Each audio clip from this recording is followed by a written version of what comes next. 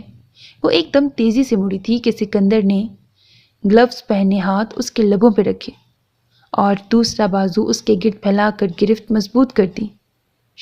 سو جاؤ sleeping beauty, اب تم صرف سکندر کی ہو۔ اتنا کہہ کر وہ رمشا کو بے ہوش کر چکا تھا اور اس بیچاری کو تو پڑپڑانے اور مزاحمت کرنے کا موقع ہی نہیں ملا تھا، اور وہ سکندر کے بازوؤں میں جھول گئی تھی۔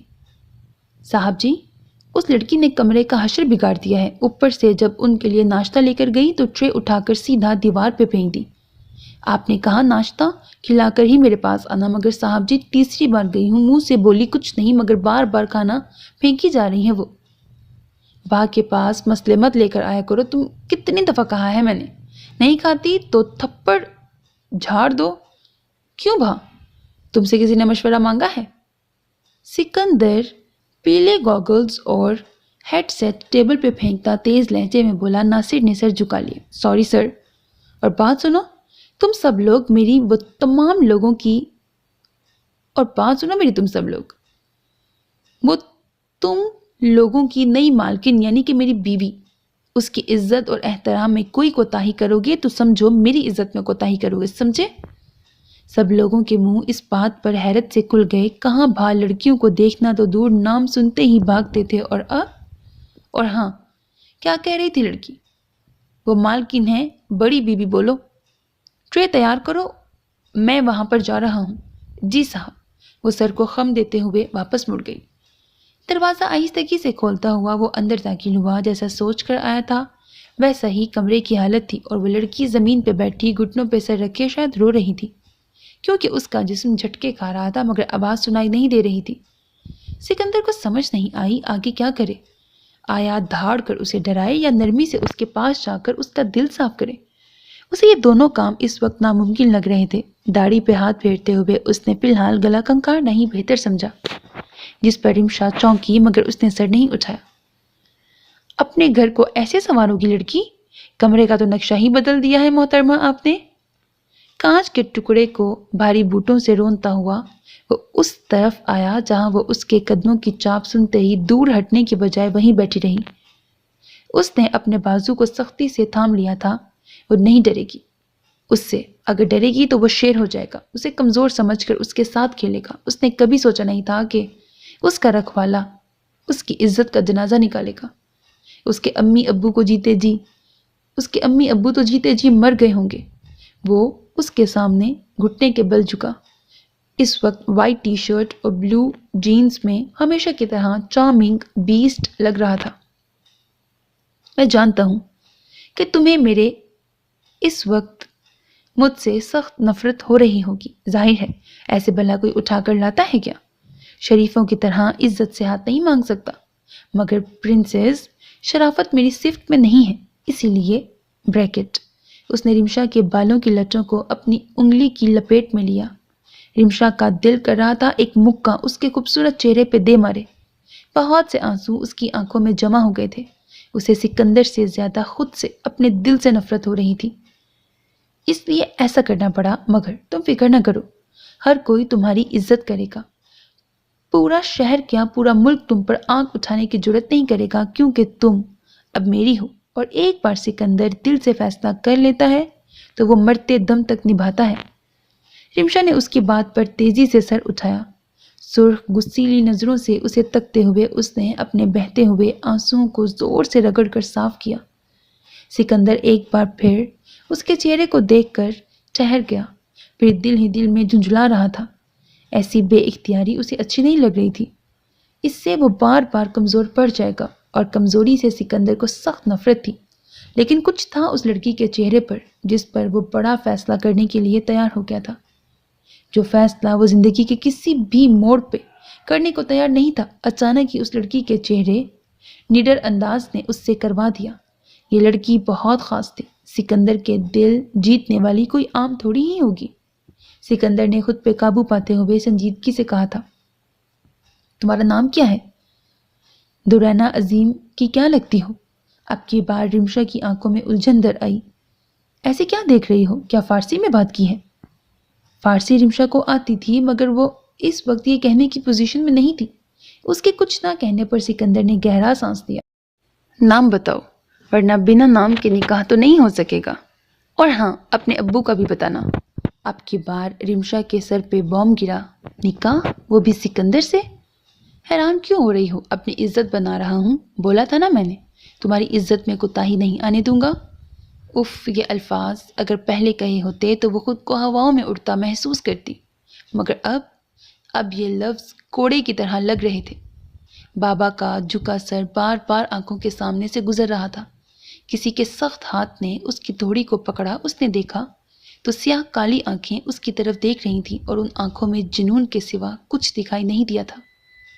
مجھے اپنی بات دہرانا پسند نہیں ہے، مگر تم لکی ہو کیونکہ تم میری ہو۔ بریکٹ۔ آخری لفظ پہ اس نے خاصا زور دیا تھا کہ رمشا کی ریڑھ کی ہڈی میں سنسنی پیدا ہوئی۔ اس لیے پوچھ رہا ہوں، اس خوبصورت چہرے کا نام کیا ہے جس نے تیر سیدھا سکندر کے دل پہ مارا تھا؟ خاص ہو تم۔ انگلی اس کے گال پہ بڑی آہستگی سے پھیرے۔ رمشا کی برداشت ختم ہو گئی۔ اس نے اس کا ہاتھ اپنی تھوڑی سے بڑی زور سے ہٹایا۔ سکندر آگے سے کچھ کہتا کہ ملازمہ کی انٹری پر اس نے اپنے اعصاب پر کنٹرول کیا۔ صاحب، آ جاؤ اور ٹرے سامنے بستر پہ رکھ دو اور صفائی کرنے والی کو فوراً بھیجو۔ صاحب آپ کا دوست آیا ہے۔ کون؟ پولیس والا۔ وہ آگے سے نام لینے لگی کہ سکندر ٹوک گیا۔ ٹھیک ہے جاؤ، آ رہا ہوں، سخت لہجے میں کہتا وہ اس کی طرف مڑا جو کہ اٹھ کھڑی ہوئی تھی اور اپنا گرا ہوا دوپٹہ اٹھا کر اپنے گرد لپیٹ رہی تھی۔ وہ آگے بڑھا اور اس کی طرف آیا۔ اسے سر تاپا دیکھنے کے بعد اس نے اس کا بازو تھاما کہ رمشا ایک دم پیچھے ہوئی۔ مجھے ڈھیٹ لوگ زہر لگتے ہیں اور تم حد سے زیادہ ضدی اور ڈھیٹ ہو، مگر وہیں بات آ کر ختم ہو جاتی ہے کہ تم میری ہو۔ میری اس بات کا فائدہ مت اٹھاؤ، نقصان اٹھاؤ گی۔ اس نے رمشا کا بازو ایک بار پھر سختی سے تھام کر اپنے سامنے کرتے ہوئے سرد لہجے میں کہا۔ رمشا نے بڑی دلیری سے آنکھیں اٹھا کر دیکھا، آنکھوں سے باور کروایا کہ وہ اس نقصان کے لیے تیار ہے، جو کرنا ہے کر لو۔ سکندر مسکرایا، اس کا گال تھام کر بولا، بہت بڑا نقصان کرنے والی ہو میرا، مجھے اب اندازہ ہو گیا ہے، مگر تمہارے لیے یہ کھیل بھی کھیل لیں گے۔ ویسے جاتے ہوئے اپنی خوبصورت آواز سے کچھ دو بول نواز دو، نام ہی بتا دو۔ ویسے جس طرح کی تم ہو تمہیں تو شیرنی کہنا چاہیے، مگر تب تک کے لیے تم میرے لیے سویٹ ہارٹ ہو۔ چلتا ہوں، کھانے کی ٹرے خالی ہو جانی چاہیے ورنہ تمہاری فیملی کے لیے اچھا نہیں ہوگا، اوکے؟ اس نے اس کے گال تھپتھپائے اور چل پڑا، جبکہ رمشا کا دل کر رہا تھا اس کی جینز کی پاکٹ سے گولی نکال کر اسے مار دیتی، مگر وہ ہمت پتہ نہیں کہاں سے لاتی۔ فیملی کا اب کیا نقصان کرے گا، اس سے زیادہ نقصان کیا ہوگا؟ تم نے رمشا کو کڈنیپ کیا ہے؟ سکندر جیسے ہی کمرے کے اندر داخل ہوا، حنان غصے سے اٹھتا اس کا گریبان پکڑتے ہوئے دھاڑا۔ سکندر پہلے تو حیران ہوا، پھر مسکرایا، اچھا تو میری سویٹ ہارٹ کا نام رمشا ہے، تھینکس، ورنہ وہ محترمہ تو بتانے کو تیار نہیں تھی۔ اس نے اس کا کالر جھٹک کر مزے سے کہا تھا، سکندر تم گھٹیا تو تھے ہی تھے، مگر تم نے جو بھی کیا ہے نا اب وہ ناقابل برداشت ہے۔ کسی لڑکی کو اٹھا لیا، وہ بھی اس خاندان سے جہاں میرا رشتہ جڑنے والا ہے۔ تمہاری بیوی کو تو نہیں اٹھایا نا؟ میں نے جس کو اٹھایا ہے وہ ازل سے سکندر کی تھی، میں نے کسی کو نہیں اٹھوایا بلکہ اس کو اس کی اصل جگہ پر لایا ہوں، اس کے اصل گھر پر۔ حنان نے غصے سے اس کے منہ پہ مکہ مارا۔ گارڈز نے فوراً اپنی گن نکال کر حنان کی طرف تانی۔ سکندر نے جبڑے کو پکڑ کر انہیں ہاتھ کے اشارے سے روکا۔ میری بیوی کا تو نام بھی مت لینا، ڈی ایس پی رؤف امجد کی بیٹی ہے جس کو تم اپنی سمجھ کر اٹھا لائے ہو۔ اوہ، یہ تو اور اچھا ہو گیا، کم سے کم میرا بدلہ بھی پورا ہوگا۔ تو جیسے کمینے نے تو کچھ کرنا ہی نہیں تھا۔ میری بچی ہے، ہسپتال میں ہوش و خرد سے بیگانہ بستر پہ پڑی، اور کس کی وجہ سے پڑی ہے؟ تمہاری اس اینا کے باپ کی وجہ سے۔ اینا مجھے عزیز ہے تمہاری وجہ سے، ورنہ رمشا کی۔ سکندر، آگے سے تو نے بکواس کی تو 4 گولیاں تیرے سینے پہ بار کر دوں گا۔ باس، دفع ہو جاؤ، تم سب باہر نکل جاؤ، دوست ہے میرا، سکندر مڑ کر دھاڑتے ہوئے بولا تھا۔ سکندر، جلدی سے رمشا مجھے دے دو، اس کی امی ہاسپٹل میں ہیں۔ دورینا کا رو رو کر برا حال ہو گیا ہے، جمال انکل اور رؤف انکل اس وقت بھوکے شیر بنے ہوئے ہیں۔ ان کا شک ابھی تمہاری طرف نہیں گیا، مگر وہ وقت دور نہیں ہے، اور کچھ اس لڑکی پہ بھی رحم کرو، اس بے زبان لڑکی پہ تمہیں ذرا سا بھی رحم نہیں آیا؟ سکندر ایک دم ساکت ہو گیا۔ بے زبان؟ حدید عالم فوراً اندر داخل ہوئے تھے۔ فاروق جو آفس میں بیٹھا لیپ ٹاپ پہ مصروف تھا، ایک دم باپ کی آمد پہ فوراً اٹھا۔ ابو آپ؟ السلام علیکم، آئیں، کیسے آنا ہوا؟ وہ چلتے ہوئے ان کی طرف آیا کہ حدید عالم کے چہرے پہ پھیلے اضطراب نے اسے ٹھٹکنے پہ مجبور کر دیا۔ کیا ہوا ڈیڈ، سب خیریت ہے نا؟ آپ پریشان کیوں لگ رہے ہیں؟ بتائیں، سب ٹھیک تو ہے نا؟ ماما اور… حدید عالم نے اس کی بات کاٹی۔ وہ ٹھیک ہے فاروق، مگر ابھی جمال کا فون آیا تھا۔ وہ ایک دم کہتے ہوئے کرسی گھسیٹ کر بیٹھ گئے۔ ڈیڈ اتنا سسپینس کیوں پھیلا رہے ہیں؟ بتائیں نا، سب ٹھیک ہے؟ جمال کی بھانجی کراچی سے آئی تھی دورانا بیٹی کی شادی اٹینڈ کرنے۔ جس دن آئی اسی رات کو ڈھول کی تھی۔ تقریباً رات کے 1:30 بجے رمشا کو کسی نے کڈنیپ کر لیا، اور باہر کے 2 گارڈز بھی بے ہوش پڑے تھے۔ بچے جاگے ہوئے تھے، مگر جس طریقے سے وہ اسے کڈنیپ کر کے لے کر گیا ہے، اس سے اندازہ ہوتا ہے کہ وہ کوئی عام آدمی نہیں ہے۔ بیچارے اس کے بہنوئی کا تو برا حال ہوا ہے۔ وہ تو بیچارے جمال پر سارا الزام لگا رہے ہیں۔ کل دورینا کی شادی ہے، پتہ نہیں اس بچی کے لیے مسئلہ نہ بن جائے۔ فاروق ایک دم چونکا۔ یہ تو بہت برا ہوا ڈیڈ، اوپر سے وہ بچی بے زبان ہے، پتہ نہیں کیا کیا ہوگا اس کمینے نے، بہت خوف آتا ہے اور خون کھولتا ہے ایسی بات سن کر۔ تو کچھ پتا کروایا کہ اس کے پیچھے کون ہے؟ پتہ نہیں، مگر پولیس والے، خاص کر ایماندار پولیس والوں کے دشمن بننے میں دیر ہی کتنی لگتی ہے، مگر اس بچی کے حوالے سے یا روف کی فیملی کے حوالے سے کبھی کسی کو دھمکی ہی نہیں ملی، تو کسی پہ شک کرنا بہت مشکل ہے۔ فاروق کو پتہ نہیں کیوں لگ رہا تھا کہ جس شخص نے اس لڑکی کو کڈنیپ کیا ہے وہ اس شخص کو اچھی طرح جانتا ہے، مگر ایک دم اس پہ حملہ کرنا صحیح نہیں ہے۔ لیکن پہلے اسی کا پتہ کروانا پڑے گا۔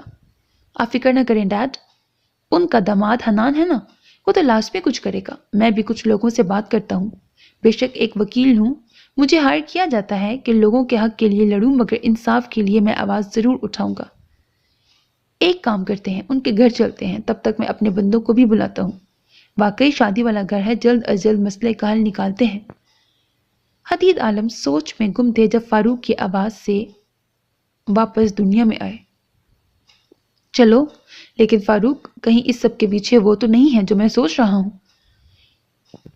فاروق کی فون پہ ٹائپ کرتی انگلیاں رک گئیں۔ گردن موڑ کر اس نے باپ کے پرسوچ سنجیدہ چہرے کو دیکھا۔ میرے خیال سے اس پہ شک کرنا مناسب نہیں ہے، کیونکہ لڑکیوں کے معاملے میں اس کی ریپیوٹ صاف رہی ہے، مگر کچھ کہہ نہیں سکتے۔ اگر وہی ہوا جو آپ سوچ رہے ہیں تو واقعی میں وہ اپنے برے دن کی تیاری شروع کر دے۔ ہاں، بے زبان سکندر، وہ بیچاری لڑکی بول نہیں سکتی، حنان نے تھکے ہوئے انداز میں کہتے ہوئے کرسی پہ بیٹھا۔ سکندر نے اسے ایسے دیکھا کہ اس کے ساتھ اتنا گھٹیا مذاق نہ کیا جائے، نہیں تو وہ پاگل ہو جائے گا۔ بے زبان، ایک بے زبان لڑکی کو اٹھا لیا۔ اسے وہ سارے پل یاد آ رہے تھے جس میں لڑکی نے بولنے کی ذرا سی بھی کوشش نہیں کی تھی۔ بہت بار وہ مصیبت میں آئی، اس کو چوٹ لگی، اس کو سانپ نے کاٹا۔ ہاں، وہ کیسے بھول سکتا تھا؟ یہ وہی تو لڑکی تھی جس کی جان بچا کر وہ اسے صحیح سلامت ہوٹل چھوڑ کر آیا تھا، اور اس لڑکی نے اسے شکریہ بھی نہیں کیا تھا۔ اب جب اسے کڈنیپ بھی کر چکا تھا تو زبان کے بجائے اس نے اپنی آنکھوں سے سکندر کو اپنی نفرت دکھائی تھی۔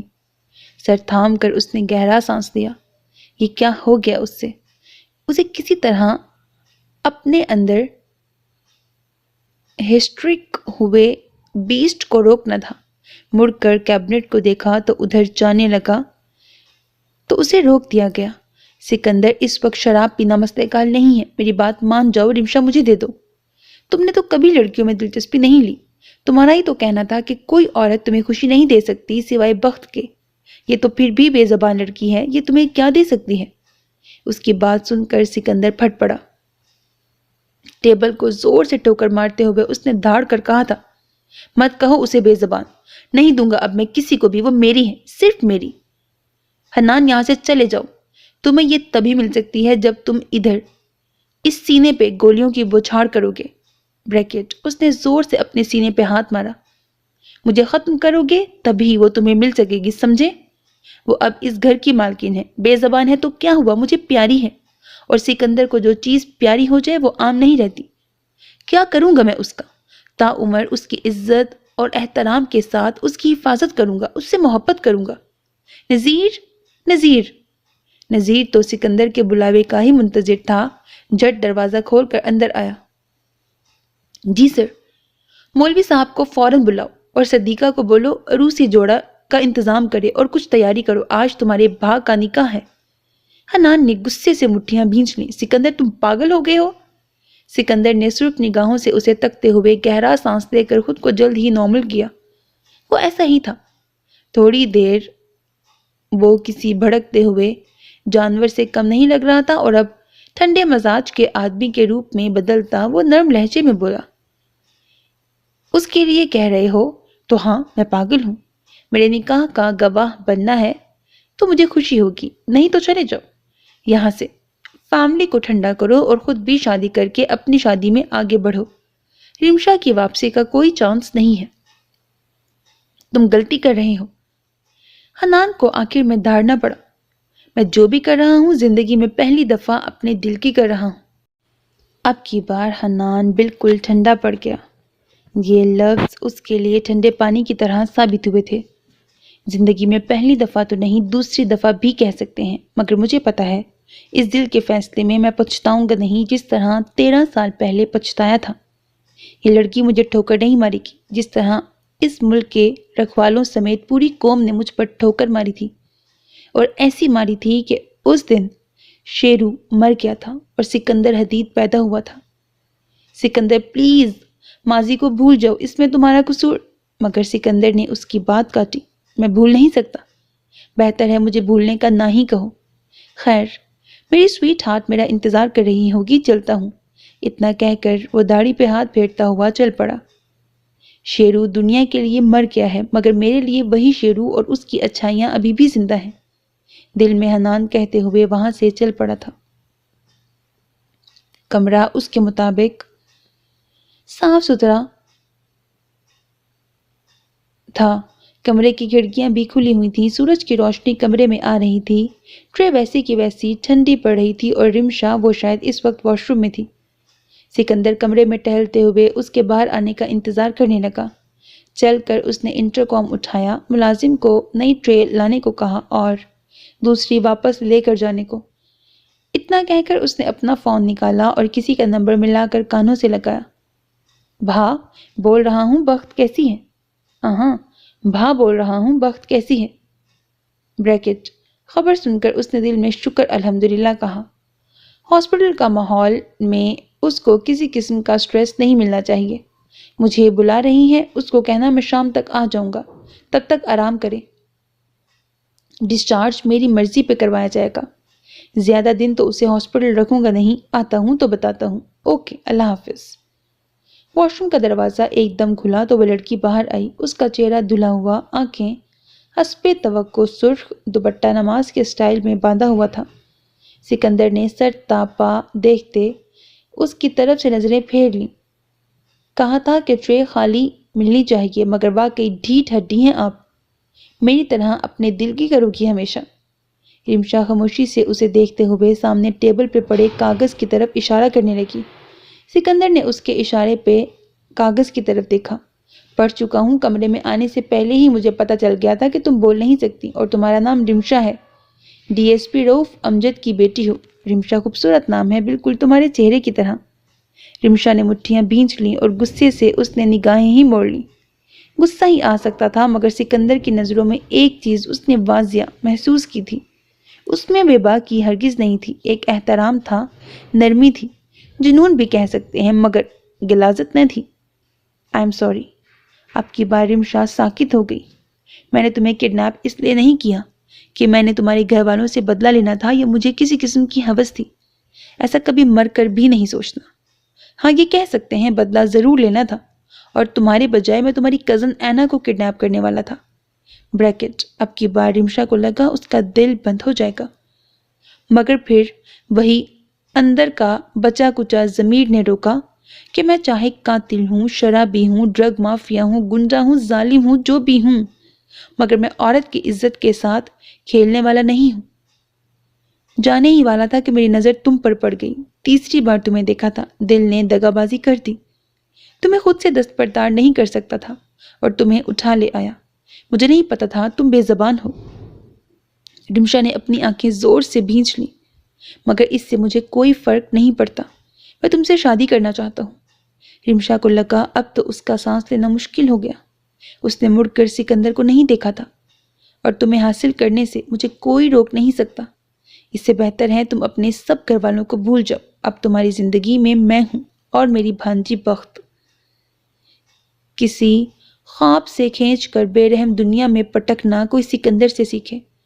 آئی ہوپ تم نے میری معذرت قبول کر لی ہوگی اور اپنا دل میرے لیے صاف کر لیا ہوگا، اس سے آگے آسانی ہوگی۔ سکندر بے شک چالاک اور مکار سہی، مگر اندر سے سادے دل کا مالک تھا۔ دل تو خیر اس نے کسی کو ظاہر نہیں کیا تھا سوائے اس لڑکی کے، اور اپنی سادگی میں اس نے یہی سمجھا اس سے شاید رمشا کا دل صاف ہو جائے گا۔ دل کیا خاک صاف ہونا تھا، الٹا رمشا کو شدید رنج و غم سے دوچار کروا دیا، اس کی عزت کا جنازہ نکال کر، اسے زبردستی نکاح کرنے کا کہہ کر۔ یہ کہہ رہا ہے سوری میں ایسا نہیں ہوں، گھر والوں کو بھول جاؤ اور آگے بڑھو۔ آگے وہ کیسے بڑھ سکتی تھی؟ اور وہ بھی اس کے ساتھ جس نے بدنامی کا کالک اس کے ماں باپ کے چہرے پہ مل دیا۔ غصے سے رمشا نے واز اٹھایا اور سیدھا سکندر کی طرف پھینکا۔ سکندر کے سیدھا ٹانگوں پہ جا کر واز گر کر نیچے زمین پر بوس ہوا تھا۔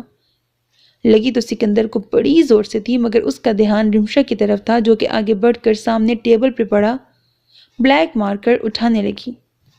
تیزی سے مڑ کر اس نے دیوار پہ بڑی نفرت اور بڑی بڑی ہینڈ رائٹنگ میں لکھا تھا، میں ایک گنڈے سے شادی کرنے کی بجائے مرنا بہتر پسند کروں گی۔ سکندر نے اسے روکا نہیں تھا، نہ ہی کچھ کہا تھا، وہاں کھڑا بس ساکت ان لفظوں کو پڑھ رہا تھا۔ اس کی آنکھیں تیزی سے سرخ انگارہ ہو گئی تھیں، لب کو اس نے زور سے کاٹا تھا، دل میں اٹھتے اشتعال کو اس نے بڑی مشکل سے قابو کیا تھا۔ رمشا نے مار کر سامنے پھینکا تھا جو سیدھا سکندر کے بوٹ پہ آ کر گرا۔ مجھے تمہارا سوری، تمہارا احترام کچھ بھی نہیں چاہیے، کچھ بھی نہیں، نفرت ہے مجھے تم سے۔ ہاتھوں کے اشارے سے وہ اپنی نفرت بیان کر رہی تھی۔ سکندر اسے دیکھتا رہا، پھر چل کر اس کے سامنے آیا۔ رمشا ڈٹ کر وہیں کھڑی رہی۔ سکندر نے اس کی دلیر آنکھوں کو دیکھا، پھر سامنے دیوار پہ لکھے الفاظ کو۔ انسان کی بہت سی خواہشیں اس دنیا میں کبھی پوری نہیں ہوتی سویٹ ہارٹ، جیسے کہ تمہارا مرنا، مگر قسمت آپ پر مہربان بھی ہو جاتی ہے، اور وہ ہوتا ہے جو آپ چاہتے ہیں، جیسے میرا اور تمہارا نکاح ہونا، جو کہ شام کی بجائے اسی وقت ہوگا۔ جشن تو خیر میری بچی کی آمد پر ہی ہوگا۔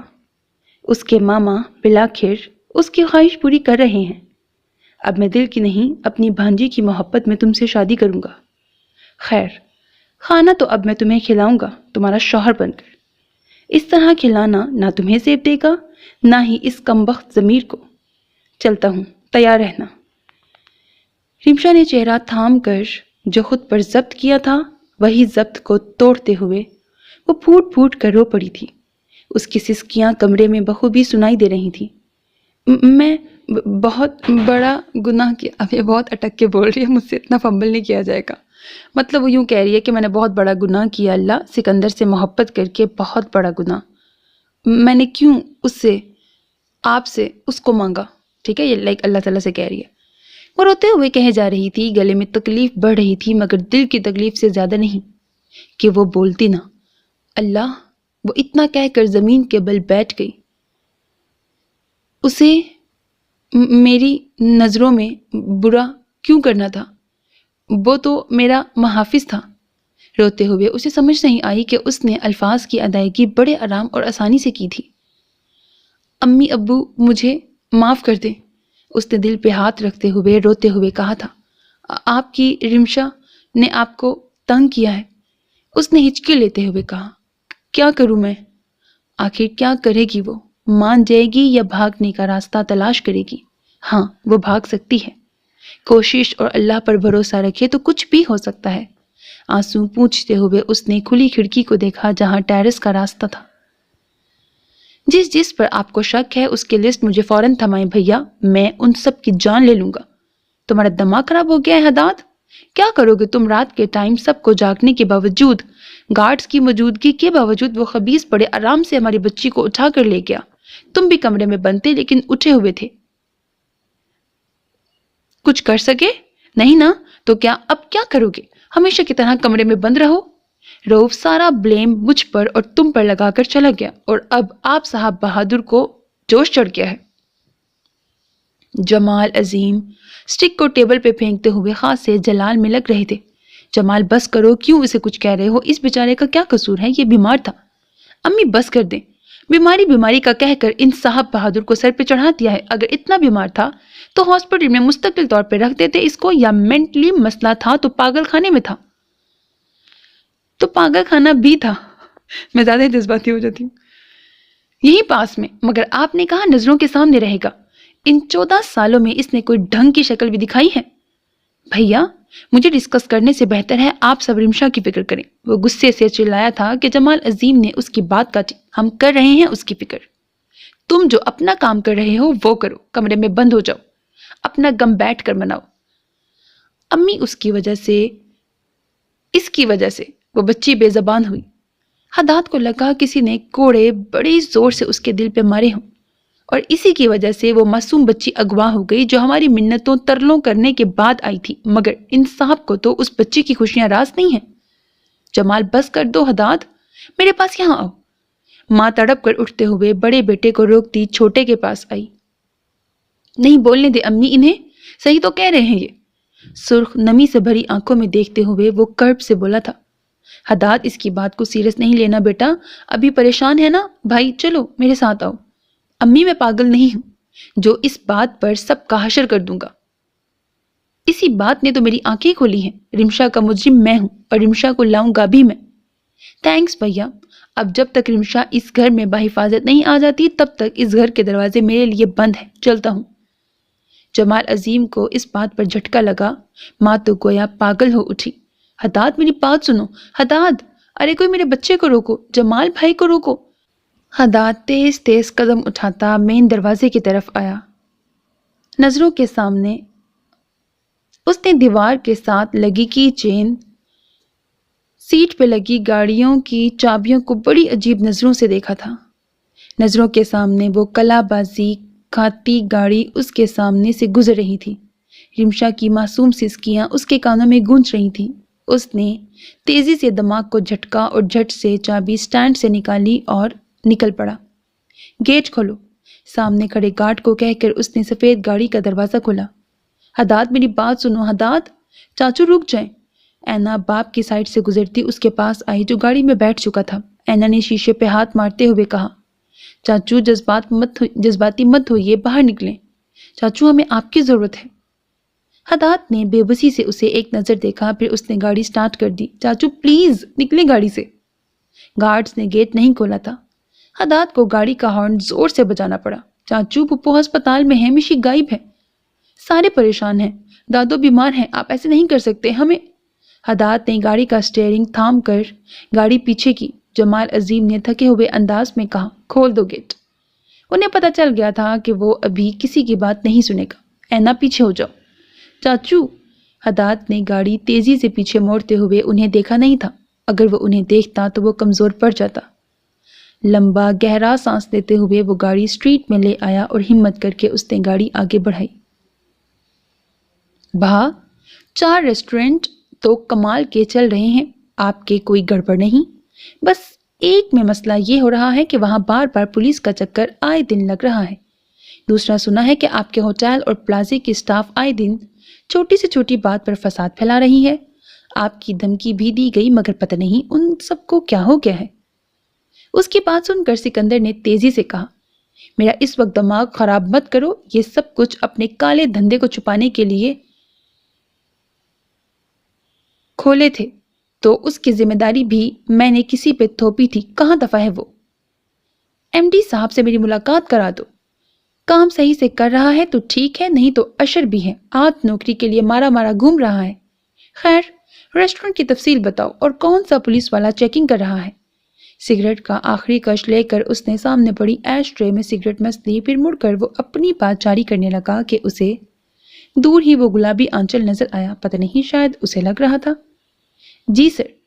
رمشا نے زور سے دوپٹے کو کس کے ریلنگ کے کونے سے باندھا، پھر اس نے نیچے دیکھا تو اس کا سر چکرا گیا۔ دوپٹہ تو بہت چھوٹا تھا، اوپر سے شفون کا تھا، اس نے تو لازمی پھٹ جانا تھا، کیا کرے؟ بے وقوفی کی بھی حد ہے رمشا۔ اس نے خود کو بے اختیار کوسا اور اس کے دماغ میں آئیڈیا آیا، بیڈ شیٹس۔ بات سنو ذرا، اس کونے میں رو کی ڈیمی کو چھوڑنا۔ نذیر کو اشارہ کر کے اس نے کہا، خیریت بھا، کوئی غصہ تو نہیں ہے؟ چور وغیرہ؟ سکندر مسکرایا، ہاں چور ہی ہے، وہ میرا دل ہی تو چرایا اس نے۔ اتنا کہہ کر وہ گھر کے اندر کی طرف بڑھا۔ کنڈی تو وہ لگا چکی تھی، جتنی دیر میں وہ یہاں پہنچیں گے اور سکندر دروازہ کھولنے کے لیے ٹیم بلائے گا وہ یہاں سے بھاگ جائے گی۔ ہاں، مگر اس کا دل دھڑک رہا تھا۔ جتنا آسان اسے یہ سب دکھائی دے رہا تھا اتنا ہی خطرناک اور مشکل تھا۔ دوسری بیڈ شیٹ کی تلاش میں وہ تیزی سے ڈریسنگ روم گھسی۔ وہاں موجود الماری سے اس نے دوسری بیڈ شیٹ ڈھونڈی تو اسے کافی اوپر والے شیلف پہ دکھائی دی۔ رمشا کو غصہ آیا، بھلا اتنی اوپر بیڈ شیٹ کون رکھتا ہے؟ کچھ سوچ کر اس نے ایک پاؤں شیلف پہ رکھا اور دوسرا اسی شیلف کے اوپری حصے میں رکھنے ہی والی تھی جب 2 مضبوط کھردرے سخت ہاتھوں نے اس کی کمر پکڑ کر اسے اونچا کیا۔ رمشا کا دماغ بھگ سے اڑ گیا۔ کوئی بات نہیں سویٹ ہارٹ، اب آپ کا ہاتھ پہنچ جائے گا، لو جلدی سے، پھر بھاگنا بھی ہے نا آپ نے۔ سکندر کی شرارت سے بھری آواز پر وہ بس ساکت کے علاوہ کچھ نہیں ہو سکتی تھی۔ سکندر نے اسے نیچے کیا اور اسے سر تاپا دیکھا، پھر اس نے بے اختیار تالی بجاتے ہوئے واو کہا۔ کیا بات ہے محترمہ آپ کی، مطلب کیا کہنے آپ کے؟ رمشا روف دوپٹہ باندھ کر نیچے اترنے کی کوشش کر رہی تھی جس طرف میرے 1000 بندے کھڑے ہوئے تھے۔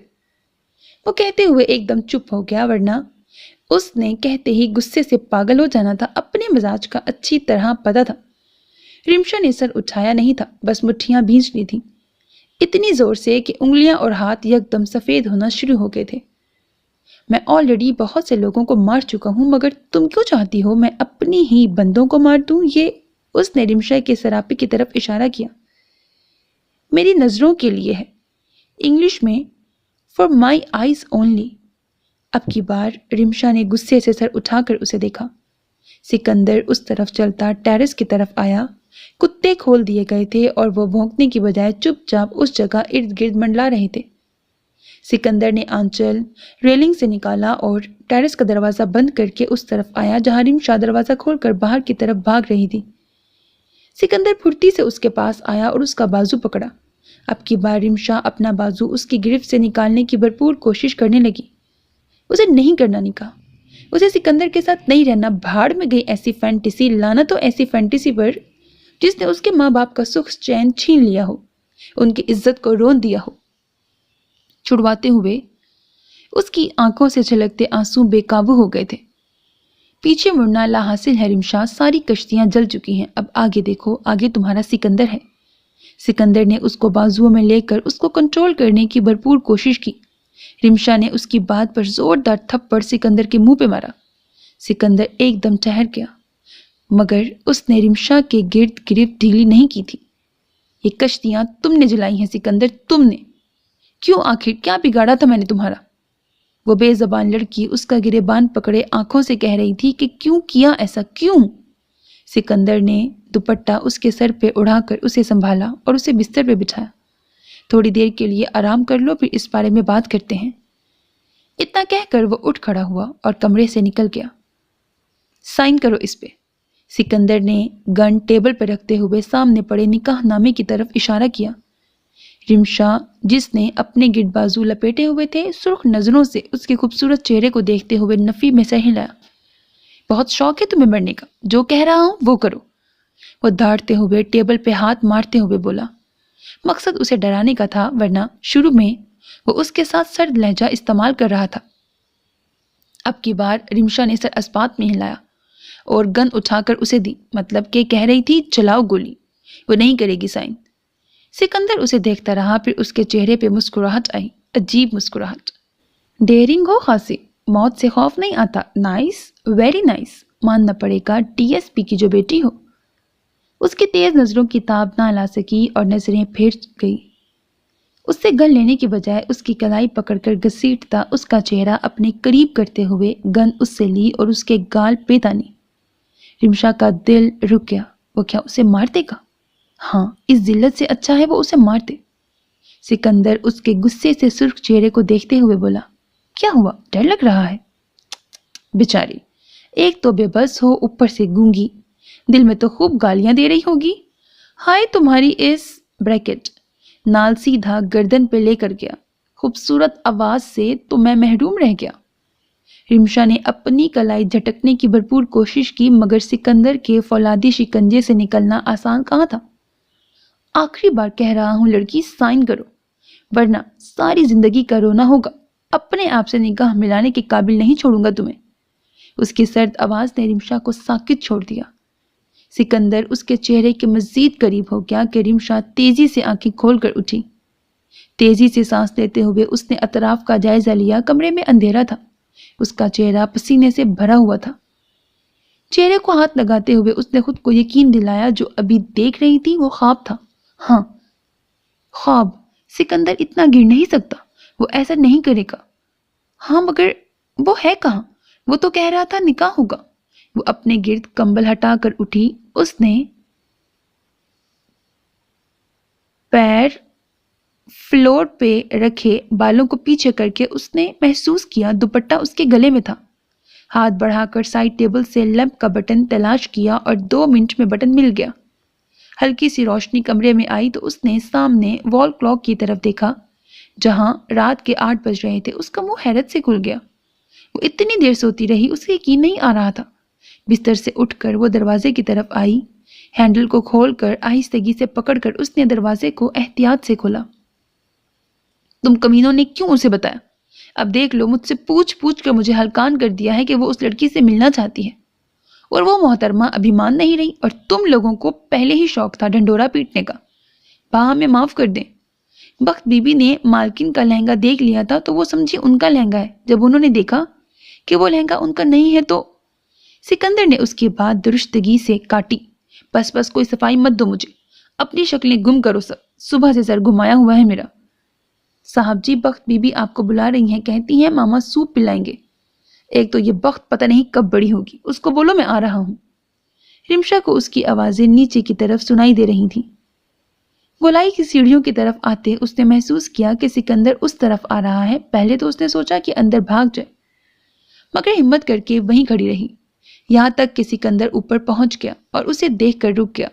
وہ اس وقت بالکل تیار، کالی جینز کے اوپر سفید کرتا پہنے ہینڈسم لگ رہا تھا۔ بڑھی ہوئی داڑھی شاید اس نے ٹرم کروائی ہوئی تھی۔